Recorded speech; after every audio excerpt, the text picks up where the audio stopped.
मेरा नाम है हरिया, मैं काम करता हूँ बहुत बढ़िया, खाता हूँ खाना और रोज गाता हूँ गाना। अरे यार, आज तो बहुत देर हो गई। इस खतरनाक जंगल को देखकर तो मेरे हाथ पैर ठंडे हो गए हैं।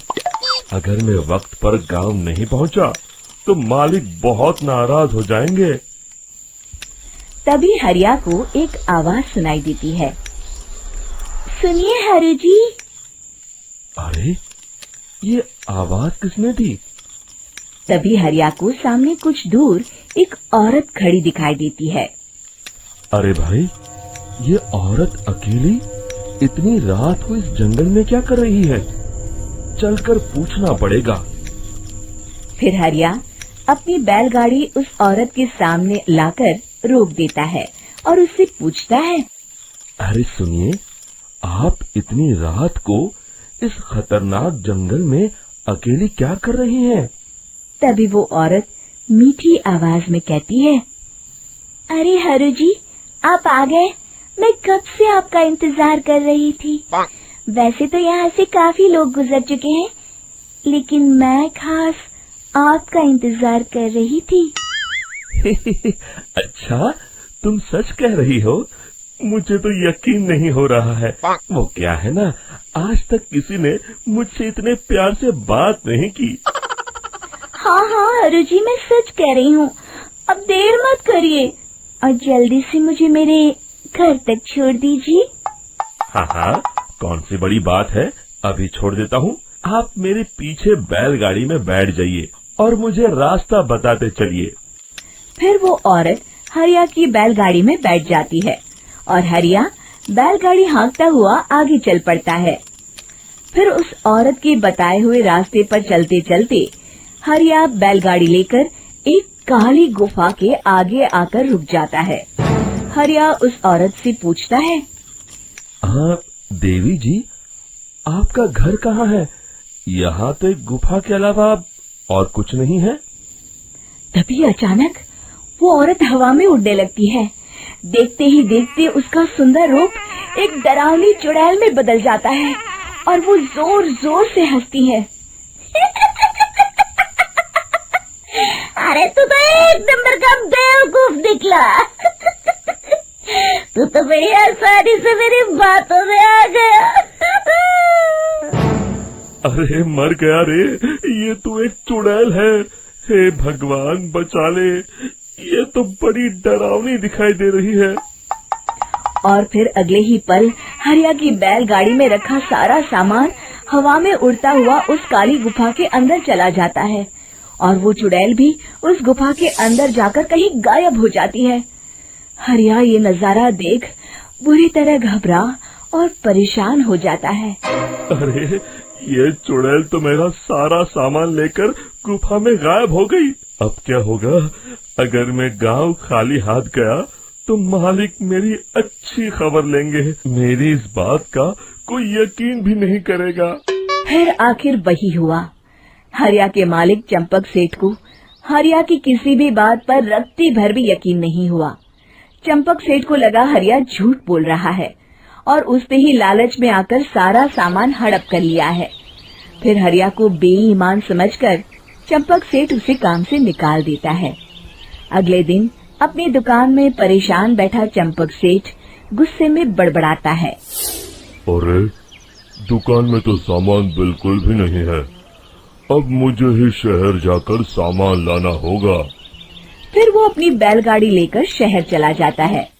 शहर से सामान लेकर जब चंपक सेठ वापस गांव लौट रहा होता है, तभी उसे एक आवाज सुनाई देती है।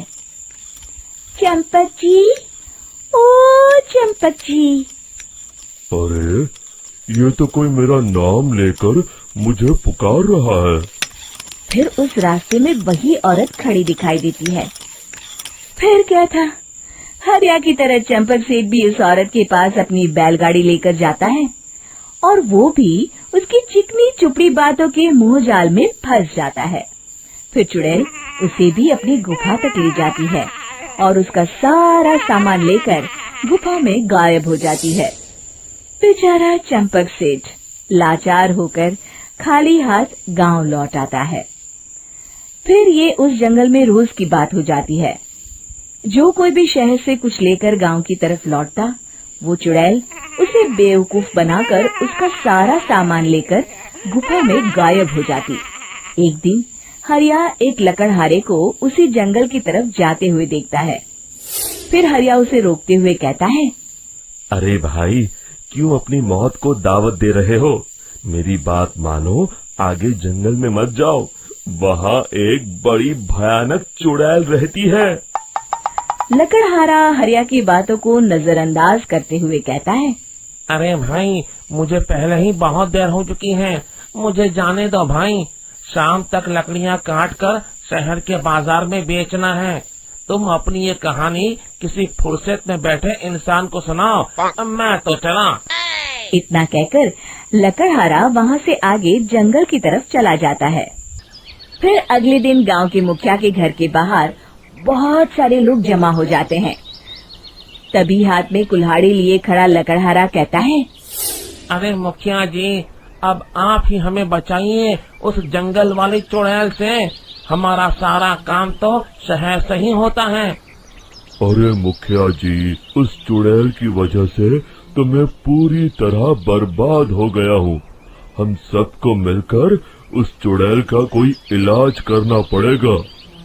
तभी भीड़ में खड़ा वीरा कहता है, आप लोग चिंता मत करिए, कल से वो चुड़ैल किसी को नहीं लूट पाएगी। मेरे पास एक बहुत अच्छी तरकीब है। तभी चंपक सेठ उसका मजाक उड़ाते हुए कहता है, अरे तेरा नाम वीरा है तो क्या हुआ? तूने अभी उस चुड़ैल को देखा नहीं है? जाकर अपना काम कर, बड़ा आया। तब मुखिया जी कहते हैं, नहीं चंपक सेठ, मुझे लगता है हमें इस लड़के को एक मौका देना चाहिए। फिर सभी गांव वाले मुखिया जी की बातों से सहमत हो जाते हैं और वीरा शाम को एक बैलगाड़ी में कुछ सामान लादकर उस जंगल की ओर चल देता है। वीरा, ओ वीरा, कहाँ जा रहा है? तभी वीरा मुड़ के देखता है, वही चुड़ैल एक औरत के रूप में खड़ी है। अरे बहन जी, मैं आपको ही ढूंढ रहा था। देखिए, मैं आपके लिए क्या लाया हूँ। अरे वाह, तो खुद मेरे लिए इतना सामान लाया है। तू ही अकेला गांव में समझदार है। जरा देखो, मैं भी खोल के, बड़े भूख लगी है। जैसे ही चुड़ैल उस सामान पर से कपड़ा हटाती है, एक भगवान शिव की तेज रोशनी उसके अंदर मूर्ति से निकलती है और चुड़ैल अपने असली रूप में आकर जलने लगती है। अरे मैं जल रही हूँ, बचाओ! बचाओ! ओम नमः शिवाय, मर गई मैं! देखते ही देखते वो चुड़ैल राख के साथ उड़ जाती है और सभी गांव वाले भी वहां जाते हैं। शिक्षा बुराई पे सदा अच्छाई की ही जीत होती है।